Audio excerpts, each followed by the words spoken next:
Então vamos lá, vamos continuar aqui no capítulo 7 do livro Criando União. Hoje nós vamos olhar um pouquinho melhor para algumas ferramentas que vão nos ajudar muito a perceber melhor como investigar as nossas dificuldades de substituição do amor, as nossas correntes de força para obter esse amor do outro e tudo mais. Então, nós percebemos ao longo desse capítulo que somos sempre levados a olhar para nós mesmos e para as nossas sensações. E, portanto, nós precisamos saber o que fazer com elas. Então, nós vamos hoje estudar duas ferramentas muito importantes que vão nos ajudar bastante nesse processo. A primeira delas vai ser o eu observador. Aquela parte nossa que observa, que não julga e que absolutamente está em contato com o que está acontecendo à nossa frente.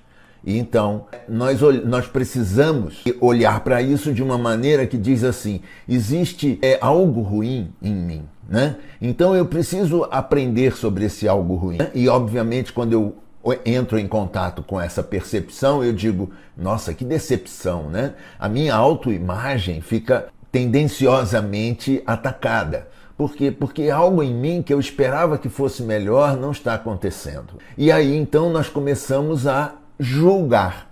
Ah, eu poderia ser melhor, eu deveria fazer diferente, eu poderia, quem sabe, não deixar isso claro para todo mundo, né? Ou seja, esse julgamento, ele faz com que nós façamos algo para que ninguém perceba sobre o que está acontecendo conosco, sobre a nossa percepção das coisas. E, obviamente, esse julgamento vem de onde? Vem de todas as críticas que nós recebemos quando crianças, né? Em função de nossos pais, mães, cuidadores, todas essas vozes que ficaram internalizadas na nossa psique.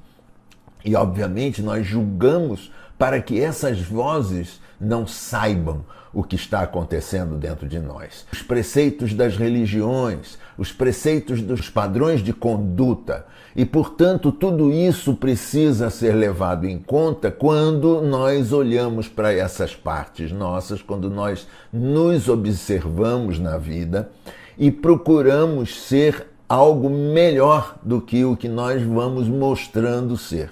E, portanto, o perfeccionismo também faz parte disso. Uma tentativa de fazer com que o mundo ache que nós somos perfeitos. Bolas, todos nós sabemos que não existe perfeição nesse planeta, mas mesmo assim nós queremos passar para isso. E o que nós percebemos? Isso não é observar. Ou seja, eu não estou observando coisa nenhuma, eu estou trambicando, eu estou mudando a maneira pela qual eu me percebo para o mundo, de maneira que o mundo tem a obrigação de me perceber diferente. Isso não é observar. Então vamos ver o que é esse observar.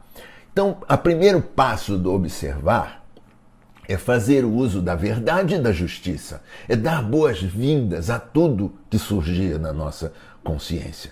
Então, seja o que for. Então nós vamos ver com essa nossa intenção de fazer justiça com a nossa humanidade e ser verdadeiro para conosco mesmo, nós vamos olhar para os nossos medos e para as nossas desistências.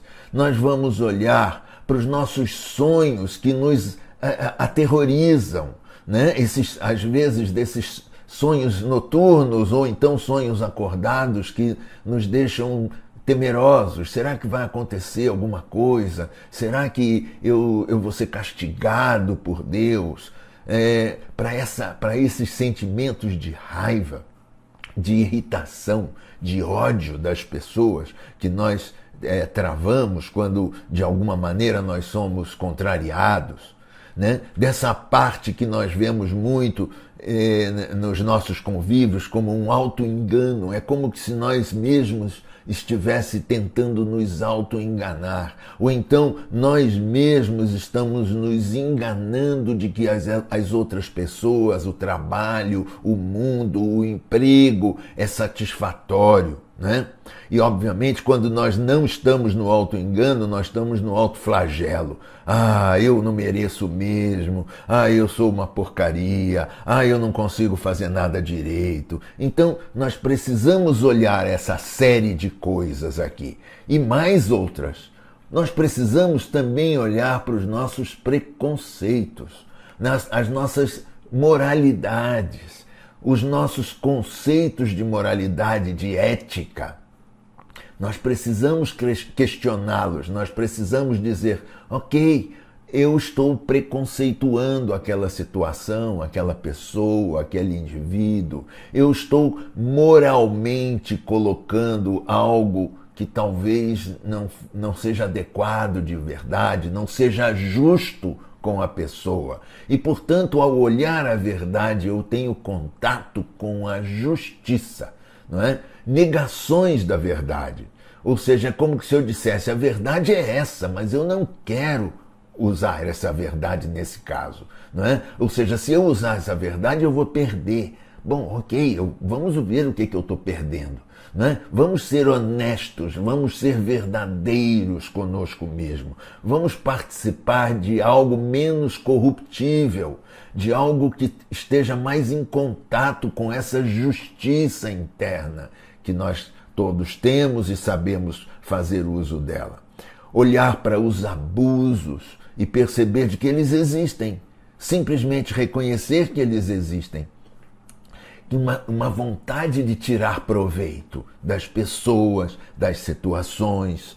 E, portanto, olhando para tudo isso, nós vamos tendo contato com um processo de justiça e com um processo de verdade mais adequado para a nossa possibilidade atual. E, então, isso nos leva a uma percepção de que essa verdade, essa justiça, mesmo que desagradável, quando nós percebemos os nossos atos no nosso dia a dia, ela ainda assim, ela vai nos esclarecer melhor. Ela nos leva a um lugar melhor do que o lugar do auto-engano e do auto-flagelo. Então, esse é o primeiro passo, observar com verdade e com justiça. O próximo passo é observar com amorosidade, né? É fazer com que eu tenha uma posição mais compassiva sobre mim mesmo. É desconsiderar as nossas negatividades, simplesmente destrói a nossa autoestima. Por quê? Porque quando eu desconsidero a minha negatividade, tem uma parte minha que vai dizer assim, Nelsinho, você é culpado, querido. Olha, você tem essa negatividade aí. Você está desconsiderando a existência dela. Portanto, você está se colocando como não merecedor das coisas benignas do universo. Portanto, desconsiderar as negatividades acaba com a nossa autoestima, porque uma parte nossa diz, você não merece, você não é bom assim. E, portanto, nós ficamos contaminando o nosso amor próprio, né?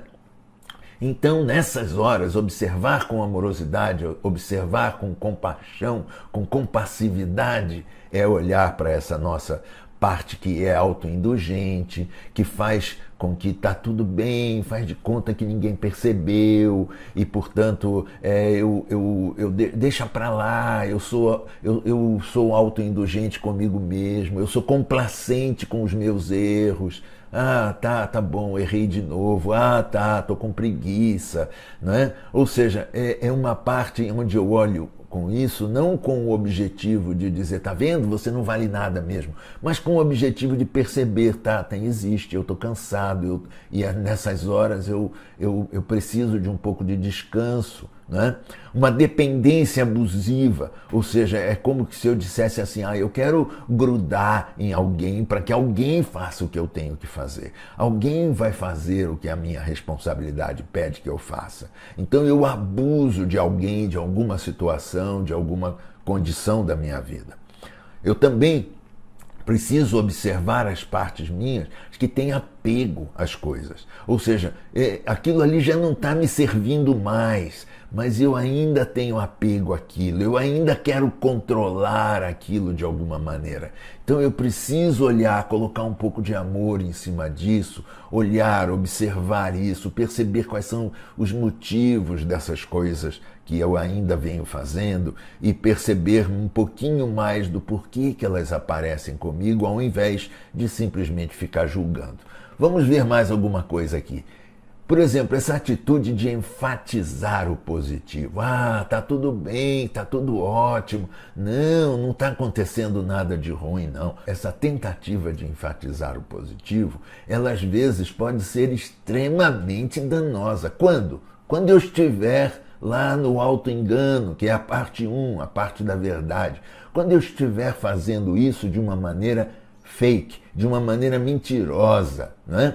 Outra coisa, eu faço tudo em nome do amor, ou seja, eu estou muito triste, a relação está muito ruim, mas em nome do amor eu fico com essa pessoa e a gente vai empurrando com a barriga. Então essas duas atitudes aqui eu preciso olhar, elas são ruins, elas são negatividades e elas destroem, se eu não olhar para elas, elas me destroem. Então eu preciso olhar para isso aqui e preciso começar a abandonar o poder abusivo, o poder de querer trapacear com o outro, fazer jogos de amor. Não, você não me ama mesmo. Se você me amar, então você vai matar 3 leões e vai trazer o rabo deles para eu ver. Alguma coisa do tipo assim, onde eu quero colocar metas para as pessoas que elas provem quanto que elas me amam. E, portanto, eu fico sempre fazendo artimanha para obter. Eu preciso olhar isso com amorosidade, porque eu não sou assim tão imperfeito. Eu sou apenas uma pessoa normal que tem tanto isso quanto aquilo. E eu posso olhar para isso e perceber o que isso e aquilo estão pedindo de mim. Qual é o objetivo que essas coisas querem de mim? E isso, então, me faz com que eu possa ser um pai e uma mãe, né, representantes, né, desse pai interno, dessa mãe interna, pais bons, pessoas que agora estão a favor do meu crescimento. E que nós sempre desejamos ter essas criaturas, esses cuidadores bons. Então nós podemos agora, nesse lado dessa observação amorosa, dessa observação compassiva, eu posso agora ser um pai e uma mãe boa para mim mesmo. E assim eu vou, essa segunda ferramenta, ela é muito útil. O que eu chego agora? Portanto, eu me identificar com esse eu observador, com essa parte minha que observa, ou seja, eu sou essa parte agora que observa. Eu me torno uma pessoa objetiva, eu me torno uma pessoa justa e uma pessoa compassiva comigo mesmo. E isso me ensina que eu não sou as minhas falhas e os meus erros. Eu sou mais do que isso. Eu sou aquele que observa. Eu sou aquela pessoa que pode perceber isso e dizer assim, isso tem um propósito, eu faço isso por causa daquilo, eu faço isso porque eu quero aquilo. Então eu começo a sair da falha, da constatação da falha, da vergonha da falha, do desmerecimento da falha e vou para um lugar onde eu estou agora sendo proativo para mim mesmo. Esta é a minha verdadeira identidade. A verdadeira identidade é a verdadeira identidade do eu observador compassivo e justo e verdadeiro. E, portanto, essa parte dessa identidade é muito melhor do que um simples julgamento. E, obviamente, a nossa parte sadia que nos devolve o poder real. Que poder real é esse? O poder real da mudança. Se eu me identifico com alguém que eu agora sei que é objetivo, justo, compassivo e que está em contato com algo sadio do meu propósito, então eu estou em melhores mãos. E essa mão está dentro de mim mesmo. Então, agora nós vamos para uma outra ferramenta. Já falamos muito sobre elas. São reações emocionais. Essa ferramenta ela é muito importante para perceber os nossos movimentos na vida. Vivemos uma reação emocional quando nos percebemos sobrecarregados ou quando nós nos percebemos acabados, esgotados.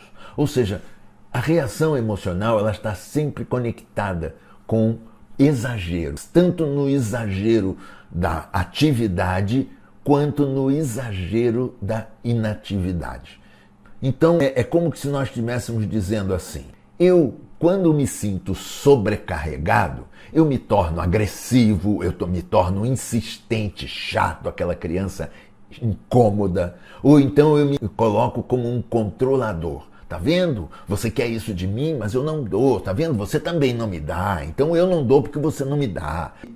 E então eu fico numa sensação de revide. Ou seja, já que você está me sobrecarregando, já que a vida me sobrecarrega, então toma lá, eu vou te dar o troco. Percebem? Então as reações emocionais elas trazem conosco essa intensidade.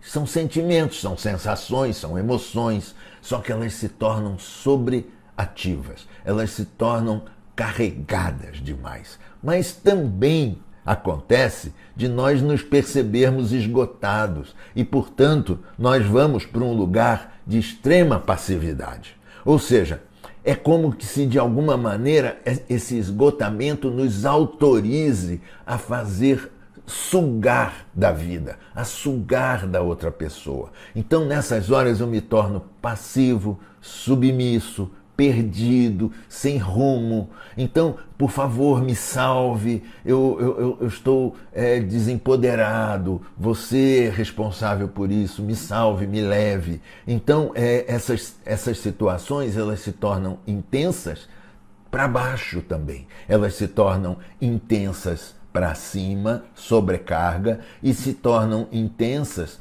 também para baixo. E, portanto, o que acontece? É como que se eu acredite ter emoções e sensações muito profundas. É como que se dissesse, nossa, como que essa pessoa ela sente, ela está em contato com os sentimentos dela. Não, na verdade, nós estamos, quando nós entramos nas reações emocionais, nós encobrimos uma reatividade, não é uma proatividade. Nós estamos encobrindo uma reatividade, um drama emocional. E, obviamente, isso é prejudicial, precisamos olhar para isso, para que nós possamos fazer algo mais positivo. E de onde elas vêm? Elas vêm das nossas feridas, dos nossos medos, dos nossos erros do passado, da nossa infância, das experiências de vida que nos levaram a resultados ruins.